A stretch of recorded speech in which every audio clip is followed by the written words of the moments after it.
I've got these ones here, mate, right?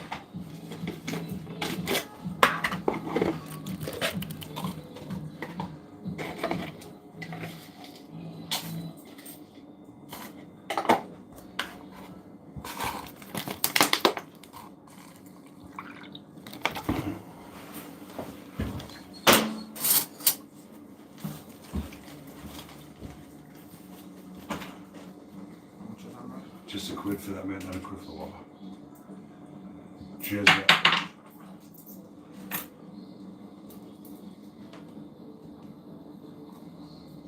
Okay, mate. Just down there, mate. Nice one.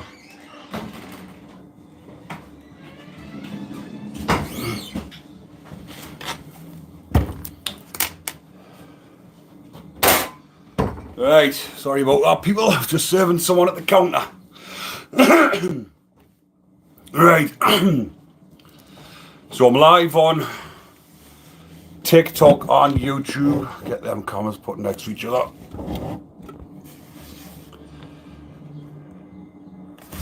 But anyone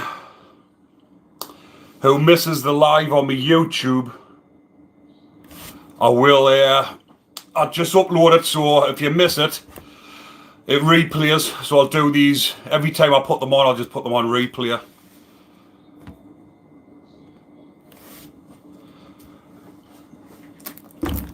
But the on my TikTok one, oh, there, my picture looks a bit big on that one. There we go. So on my TikTok one, I've got a green screen on. 2 seconds, I'm just setting this one up on YouTube. So, oh no. Oh yeah, on my TikTok one, I've got a green screen on. Paul, how you doing, mate? Morning. Anyone wanting a shout out? Because before I get into it, I'll do a shout out for people if anyone wants the names mentioned. Good morning, Gillian Beckett. But Paul, I've just seen on your Facebook before, mate, well done. 3 years out of prison, 3 years free of drugs. Well done, mate. But if you want, tell you what, Paul, if you want to do a live, I'm not doing it now because I'm on my YouTube as well, and my YouTubes won't be able to see you on here with me. Yeah, actually, if you want to do a live with us at some point, let us know, mate, and we'll get a live going. Because obviously the people that are watching my YouTube channel that have been with us for a while, they'll recognise you from the podcast that we've done together. But Kerry, good morning, Kerry. F0, good morning, Tony Stoney. Highland RC. Liam Thurloway. Liam says, congratulations on being freed from your IPP. Not long out myself. So anyone that's new, who's just watching now, a couple of weeks back, my IPP was terminated, which means I'm no longer on licence. And I've had that sentence since I was 20. Or I got it when I was 21 actually, but I went into prison when I was 20. And for 19 years I had the IPP hanging over my head, and it's now finally gone, and it feels unreal. Every day it's a blessing being free from that fucking IPP. Absolute fucking nightmare.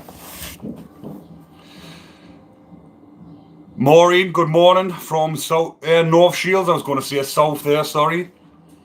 Patrick, hi, I watch all your videos. Love them. I grew up in Elsick. Nice one, pal. Des Dog, good morning. Outlaw.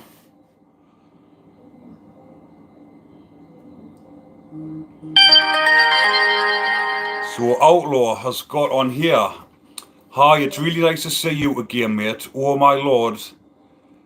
I nearly took my own life 10 minutes ago. Well, I hope you've come on here for a reason, and obviously you haven't done it. If you have just tried to take your life, don't be doing shit like that, pal. There's more to life than that. People are getting that mindset. So what I'm going to do now, since someone's just put that on the TikTok, put that comment on there, Outlaw, I'm going to talk a little bit about that then. I was going to talk about more about the prisons, but since someone's mentioned mental health and nearly taking their own lives, I will talk a little bit about that now, because obviously the IPP's over 90 prisoners killed themselves. But outlaw, whatever your real name is, don't be thinking that it's the end of the line. If you are that down and you're at the bottom and you're thinking about taking your own life, use that as a learning that when you're that low, you're at the bottom, you can't get any lower. If you're that low, there's only one way, and that's back up. It might be a long process, a long hard struggle, but if you're really down in the dumps, and I know this by talking from experience, I've been down myself a few times, really down, more so when I was in prison the last time. But guess what? I changed my mindset in prison and came out a total different person. When I came to terms with things in prison, during lockdown as well, in COVID lockdown, 23 hours a day, sometimes 36 hours before even getting out for another shower, I changed myself. And like Paul says there, tough times don't last, tough people do. Not a better sentence, not a better quote or a better phrase. Tough times don't last. If you're strong enough, you will get through it, and you will have a better life if you want one. You've just got to struggle on through and turn yourself into a warrior. And you're going to do that by getting to the gym and working out. If you don't go to the gym and work out, then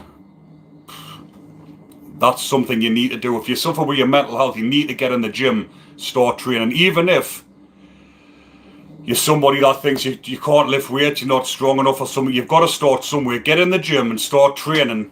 Have yourself a goal, set a goal and start training, and you will. Once you start getting fitter physically, mentally, it comes hand in hand.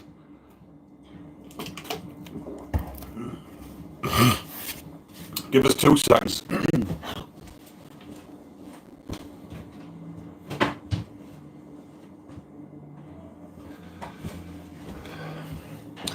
Since we're on the subject, that book there, Behind the Bars, Ruthless Fitness, I wrote that book whilst in prison.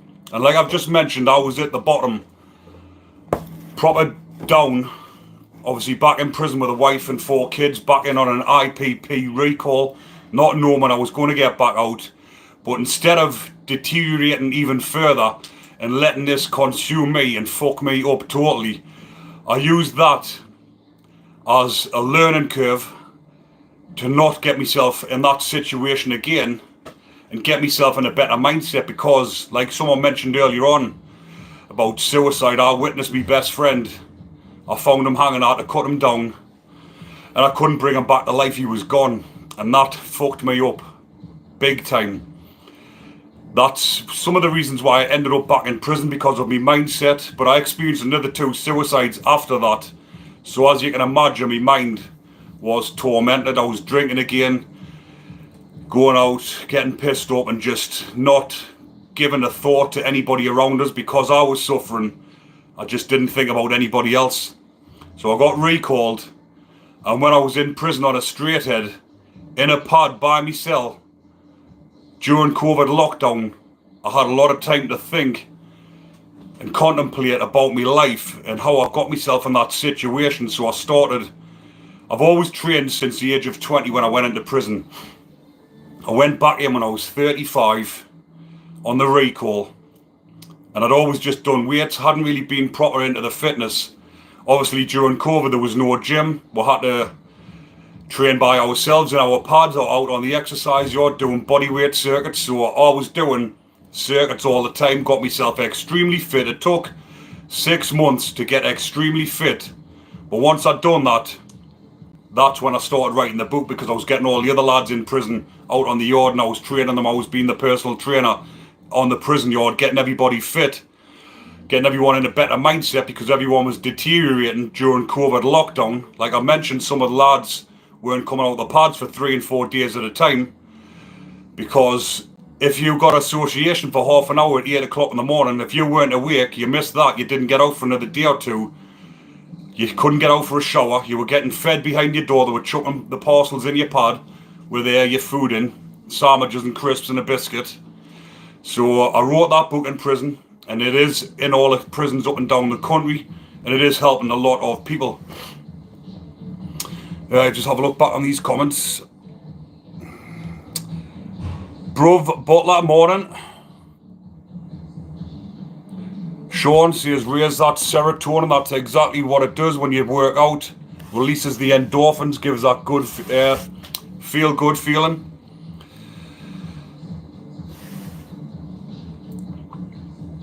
Oh, I've got a Butler on TikTok as well. So the ones that I just joined, I'm on TikTok and YouTube at the minute.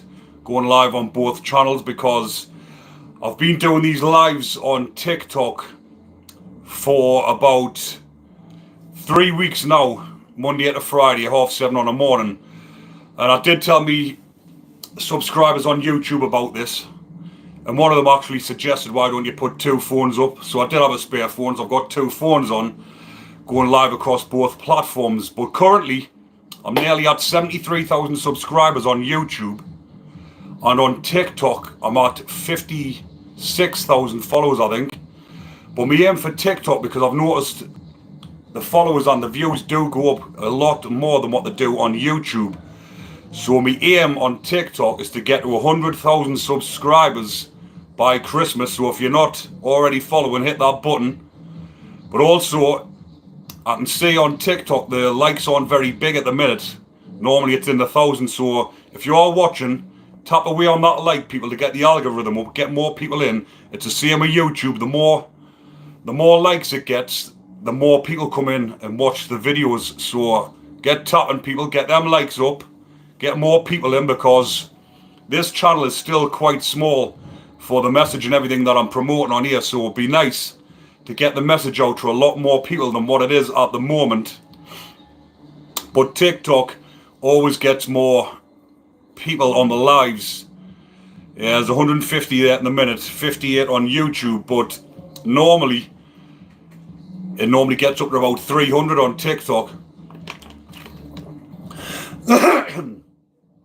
But every morning I have a look on, I never watch the news on the morning on the TV, as in Sky News or BBC News.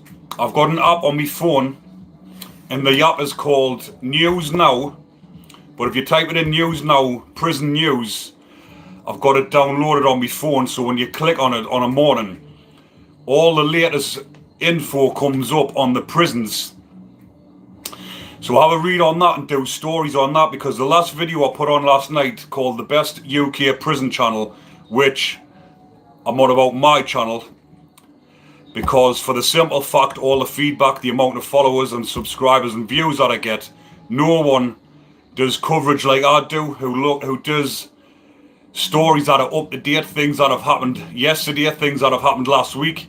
And there is a lot of info I get from inside the prisons that people don't hear about out here first off. So that's another reason why the title of that video I done last night was The Best UK Prison Channel. So Sean, all the way from Australia. Excuse me, I got a bit of a cough this morning. But nice one. Anthony Smith says, is your book available in WH Smith? It is available in WH Smith. I think you've only got to do it online though, it's not in the actual store. If you go online you can get it. It's in Waterstones. It's on Amazon. It's on Amazon Prime, next day delivery.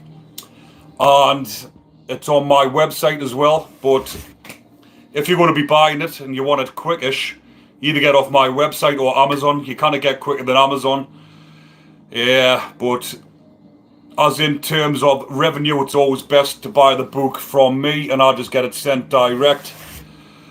But yes, if you really wanted to change your lifestyle, that book there will do it. It's helped hundreds of people around the world. I've sold thousands of copies of that. But like I mentioned earlier on, it's actually got a dedication page. So that is, keeps going on TikTok here, that is my best friend, two of my best friends and my wife's auntie who committed suicide, and they were the reason I wrote that book, because when I come to terms with things in prison, all these suicides that were fucking messing my head up, I came to terms with it whilst in prison, dedicated the book to them, got myself in a better mindset, and everything I'm doing now is for them. Their name is not going unnoticed. Their name's in the back of that book, so when people read it and get to the back of the book, they can relate to what I've said in the book. It does say a bit about me. Most of it is like how to train and how to get fitter, but I am in the process of going to be writing another book about my time in prison and where I'm at now and how I've gotten myself in this mindset and how I'm continuing to do this after prison. Because I've been out of prison for nearly 4 years now, and a lot of people normally slip up when they get out of jail to go back to their old ways. They forget about the prison, they forget about how hard it was, they forget how good it is to be out. Like I mentioned yesterday on the live, when you first get out of jail, the first few weeks, the feelings are unreal. It's like being born again, everything's brand new, the taste of food, the fresh air, just going out for walks, everything's brand new again, and it just feels unreal. But people forget about that feelings after a few weeks. It becomes the norm again. But I remember all them feelings, and every day I embrace it and remember how good it is being out here in the community as a free man. Because who wants to be in them shitholes, banged up 24 hours a day, 23 hours a day, hardly ever getting out? Because at the moment, I'll talk about this with the overcrowding situation. I've got a friend who still rings us from inside of prison. He's been in for 20 years now. And the state of the prisons now is an absolute shit show. And there's going to be absolute fucking chaos in there before long, because they're on COVID restrictions again in prison, meaning they're on lockdown. They're getting out the pads for, like I mentioned earlier on, half an hour a day. But I'm talking about in the prisons like where most of them are out the pads for 8 hours a day.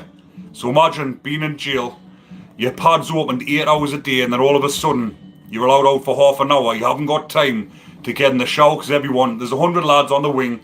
There might only be 4 or 5 showers, and you've got half an hour. Do the maths. You've got half an hour to get a shower for about between 80 and 100 people on the wing. How does that work? Definitely doesn't work. But then, this is where the trouble starts, because when you're in the shower, all you can hear is the screws shouting your name, standing at your door, waving you down, shouting, get back to your pad, bang up. But you've been out for half an hour and you've got these shouting at you, getting your fucking pad. And as you can imagine, every day the screws being attacked in the prisons at the moment. At the moment, the prison officer attacks are at an all-time high. And you have got to feel sorry for them, because some of them are decent, and they're the ones that's feeling the brunt of this, the overcrowding situation. If you remember the COVID situation, when it was the nurses on the frontline staff, in the prisons, it's the prison officers that's feeling the brunt of it, and they're getting all the backlash off the prisoners because they're not getting out the pads enough. But it's no fault of their own. It's all down to the way that the prisons are run. But this is just what's happening at the minute.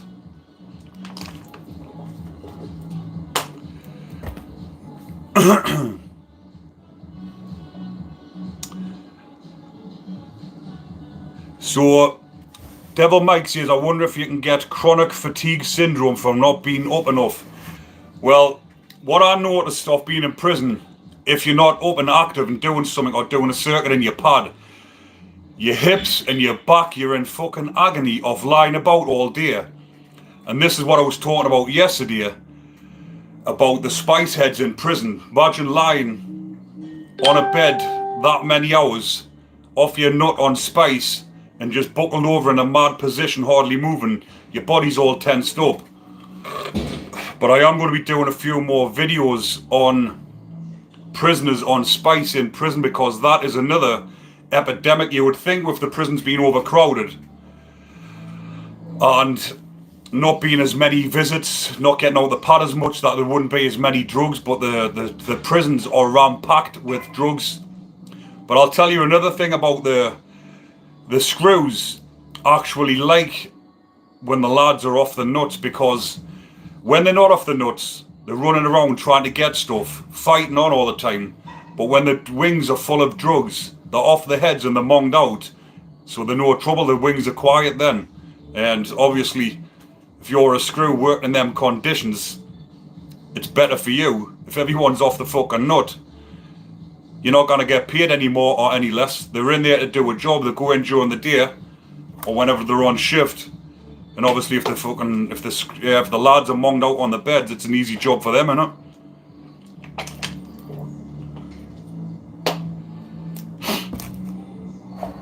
So South Wales Garbo says, have you ever visited a friend in Franklin and gotten recognised? Well, it's funny that you say that. I'm not sure if you've been in Franklin and you've seen us. But when I was visiting a friend in Franklin prison, obviously with me being up in the northeast and Franklin prison being up here, all the screws recognised us off when I was in there. Believe it or not, in there you had a lot more decent screws than what you have in the Cat C's and local prisons. So when I went in to visit my friend in there, they were saying, I hope you're staying on this side of the wall. I says, fucking you bet. There's no way I want to be back in there again. But like I've mentioned, some of the screws in the high security prisons, the lads get on a lot better with them because they talk to you with respect. A lot of them, like someone just put on there, a lot of them are ex-military, ex-forces. So they've been in environments where they like to have a bit of banter and a bit frisk on. And a lot of them in there, they do exactly that. They actually take the piss out of some of the big lads just for a bit of a laugh. And the lads have a laugh back with them. And that's how it is. And they call the screws by the first names in the high security prisons. In the other prisons, the Cat B's, the Cat C's, and the local prisons, you've got to call them Mr. Such and Such, whatever the second name is, Mr. Joe Bloggs. And obviously when you call them by the first names, it's a lot different. Or you've got to call them, in the YO, young offenders, you call them Sir, or you shout Boss. If you want something, Boss, open me door. Whereas in Franklin, you'll shout them by the first name. Can you get me door open? So that's just how it is in them prisons compared to all the other ones. But if anyone's just joining the lives on here on my YouTube channel, like I've just mentioned, once I've done the live, I'll just upload it so that it's watchable throughout the day. Because there is a lot of people, obviously it's early in the morning, miss out on these lives. The ones who are either at work or the ones that are lying in bed, lazy bastards. But my routine now, I'm up on a morning, 4:30, 5 o'clock every morning, Monday to Friday, in work by 5:30, open the gym up. And that's me Monday to Friday. And I wouldn't have it any other way. When you've got structure in your life, I had structure of being in prison as well, because obviously you hear the screws on the mornings, 7 o'clock, banging on, keys jangling, that's why they call it the clink. And hear the keys clinking on and jangling on, doors slamming when the screws are coming on the shifts. A lot of the time, they do it on purpose. They slam the fuck out the doors to wake everyone up on the wing. But I was always up early before all that, so got myself in a routine. Because when you get in a routine, you've got to have structure in your life. If you get up early, start doing something, even just a little bit of a workout before you get opened up, and just make your day constructive. Go to bed at normal time. I go to bed 10 o'clock, up at 4, 5 o'clock, fresh as, and loving life. But a lot of people who have been to prison just chat shit. But I think that's why, I know that's why everyone enjoys my channel, because I don't come on here and big it up as if I'm the fucking hard man, I've been to prison. People that come on and do that just make themselves look like utter fucking idiots. So I just tell it how it is. I don't act the big man. And anyone who is anybody who's been to prison, even the big gangsters that's in the high securities or been in there, speak like this. Do you think those lads that are in there serving 30-year recs, a minimum of 30 years before they're released, do you think that they don't wish they were out here doing what I'm doing? If they could go back, change something about their life, and not serve or do them things to serve that amount of time in prison, they'd be out here living a better life. And I know this firsthand because I've heard from them. I've heard from some of the biggest big timers in the high security prisons that congratulate us on me channel and what I'm doing. And obviously, like I've said, do you not think they're sitting there thinking, I wish I was out there doing what he's doing? He's got a wife, he's got kids, he's got his business, he's fucking living life. It's not until you get older though you realise, but sometimes it's too late. Especially when people are in 30 recs, 40 recs, sitting there, never getting out ever again. Do you not think they contemplate life and think, I wished my life went in this direction, or I wished I could have done this? And the real ones, like I've mentioned, congratulate you when they see you doing well. I got a lot of advice off their life as whilst I was in there. The ones that were saying, when you get out, live your life like this, don't do what they do and waste their lives, and end up with 30 recs, 40 recs. But 2 seconds, I just need to shut this door.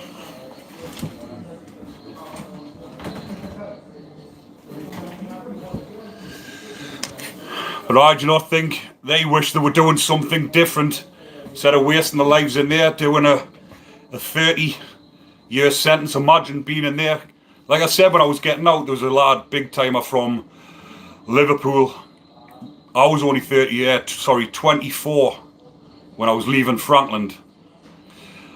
And this fella was in his 50s, multi-millionaire, had as much money as he ever wanted, but he's stuck in there doing a 35-year rec, not going to get out till he's about 80.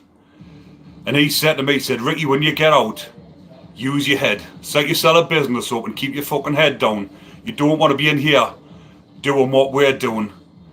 He has no life. He's multi-millionaire, but he can't spend a fucking penny of it.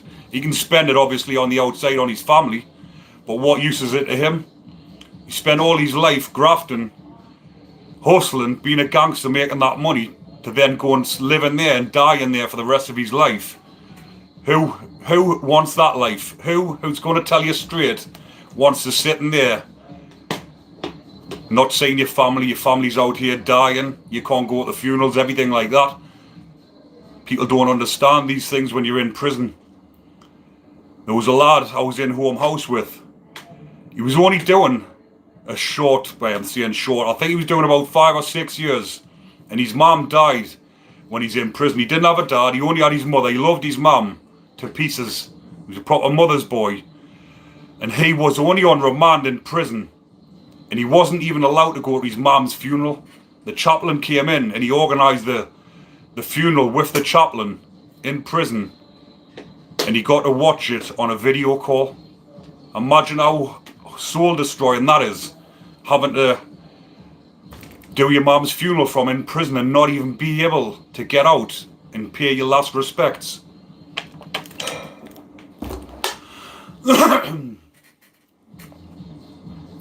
But I have got people contacting us from inside of prison as well, wanting to do podcasts, so I'm having a good think about it, and I'm thinking about doing some podcasts with lads inside who are going to tell you straight facts about prison, what's actually happening in there at the minute, and believe it or not, going to promote a good message from inside of prison, deterring people from going in there and speaking straight facts. And I'm not just talking about Wally's here who's serving a couple of months here and there. I'm talking about people that are serving big time who want to get the message out about people out here. I've actually just had a voice message off a fella in Bogota in a prison in Colombia, serving 37 years, And he sent us a video of the inside of the prison over there. It's absolutely horrendous, the conditions over there. He's actually a Cockney lad. He was born in Colombia, but he came over here and he lived in London with his mother. Went back over there, I think, when he was in his 20s. Got involved with gangs, ended up in prison.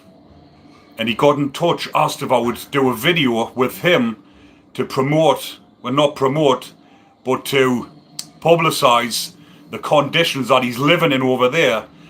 And when you watch it, I watched a bit of the video that he sent us. It's fucking absolutely unreal. There's a video on Vice TV that they've done a video with him inside the prison. He was walking around showing what was going on inside the prison. And he lifted his top up. There just had been a riot during COVID. He actually had a couple of open wounds where he'd been stabbed up. And there's no medical care. They're just left to rot. There's no running water. They've all got to fend for themselves. And there was 23 prisoners murdered during COVID because the government were shipping prisoners in from different prisons when the COVID restrictions were going on, and they were spreading the COVID around on purpose. So they protested and they killed 23 prisoners to try and get the message out. It's absolutely unreal. So I will cover that on my channel because I think a lot of you will find that interesting. But let us know in the comments what type of videos you would like to see on my YouTube channel. I do put them on my TikTok as well, but you can't upload long videos on TikTok, so I normally just put the short videos on there.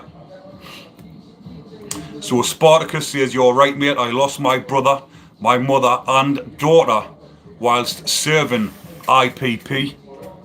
So obviously Spartacus is an IPP.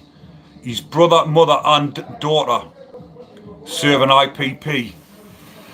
And it's not until you're in there and you reflect on these things when you're going through adversity like this, you're thinking, you've put yourself there, you've done that. And the only thing you can do to make things better is by getting out and sorting your head out and being on the right path, because otherwise you'll be in self-destruct mode like I was and you end up back in prison. But again, most people don't realise it until they're in the late 30s, 40s and they think, what a fucking waste.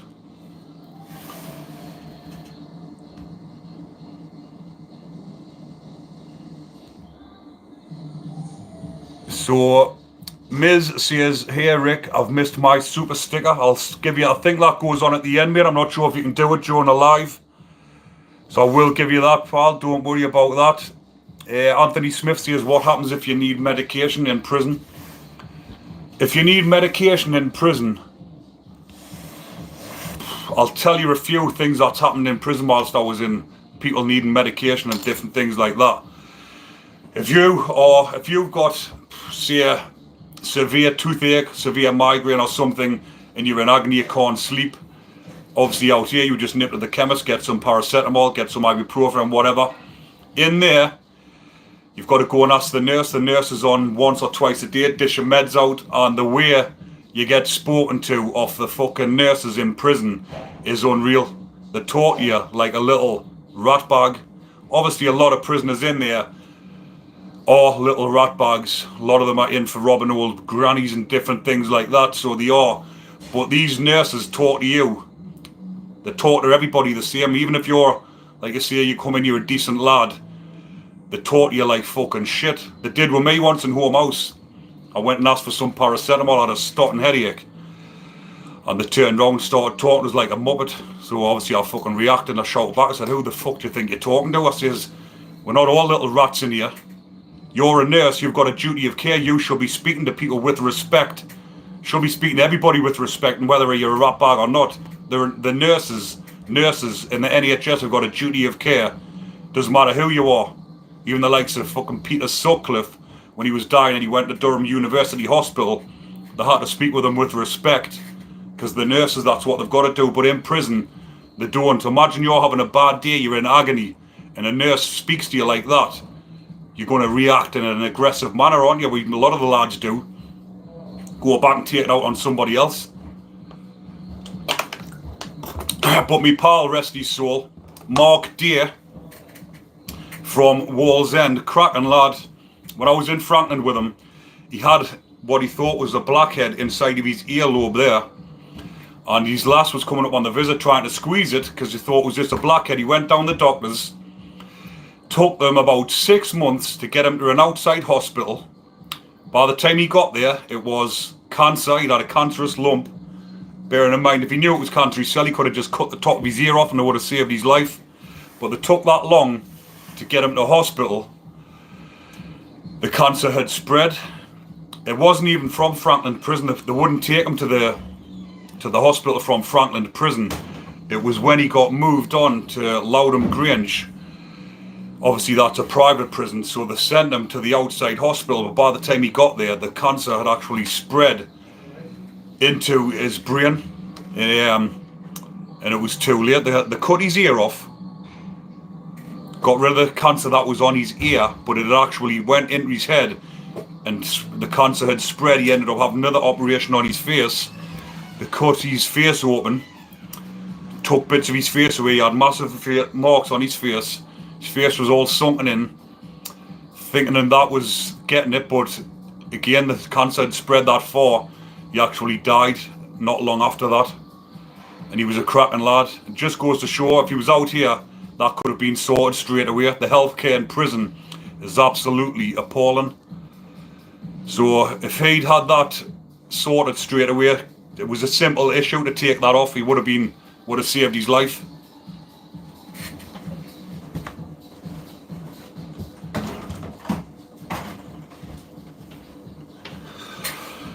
But there's a lot of things like that inside of prison.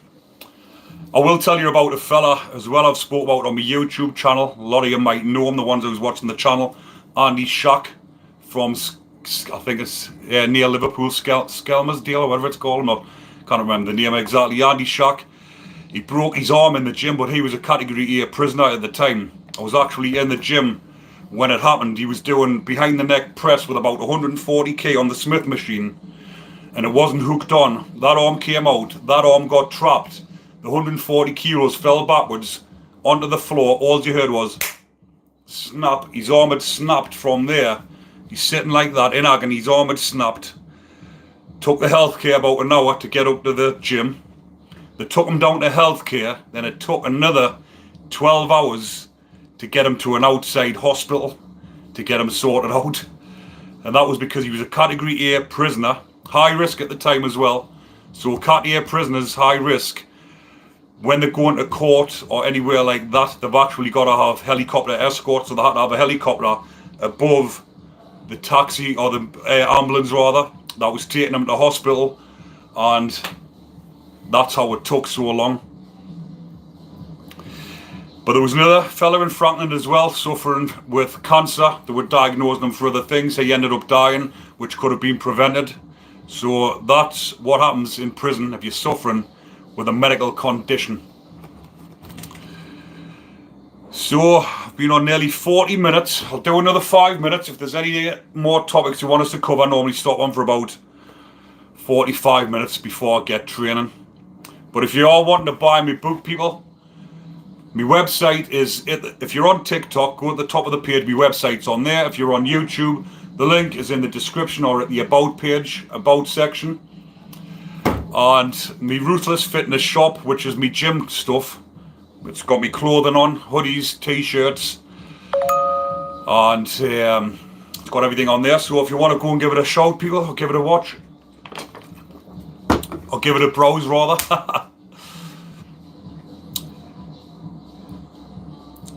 So someone's saying, I've just mentioned, you must have missed it, saying, where can I get your book? It's on Amazon, or it's on my website. You're best off getting it off my website. The link is at the top of the page. Or if you go onto Google and just type in Behind the Bars Ruthless Fitness, it'll come up on there.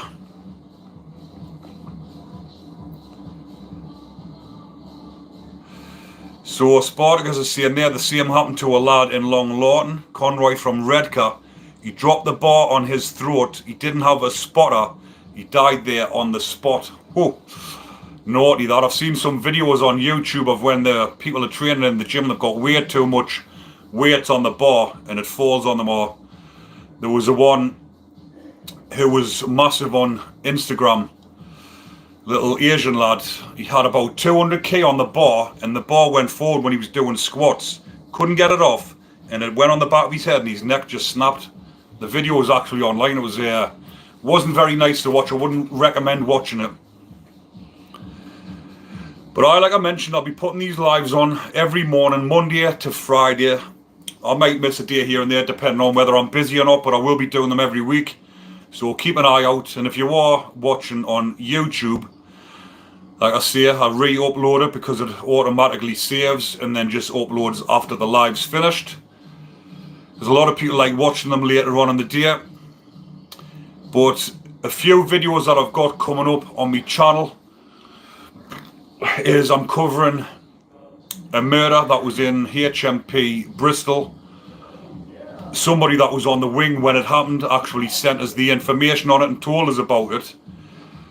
And this wasn't even broadcast in the mainstream media.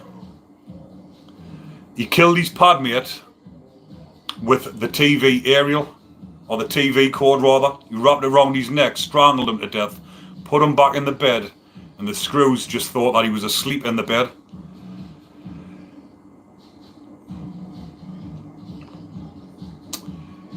Right, people, I'm going to leave that one there. Going to get training now, so hope you enjoy the rest of your day. And if you are enjoying the lives, remember to comment, like, and if you're not already subscribed, hit the subscribe button, people, because I am trying to push the channel further, get more people watching, because it is going to get bigger and better. This is just the start of my channel. I've been doing it for a couple of years, but it's got to a place now where it's just going to propel even further. I'm going to be doing all the stories inside the prisons, podcasts with prisoners, podcasts with people out here who are in the community who are reformed. And I am going to be doing walks around rough towns, talking to people who are living in neighbourhoods that are less fortunate than a lot of people. People who have faced adversity. And I will be interviewing prisoners from around the world as well. I'm going to be doing a lot of journalism, but I'll leave that one there for now, people. Enjoy the rest of your day. Take care.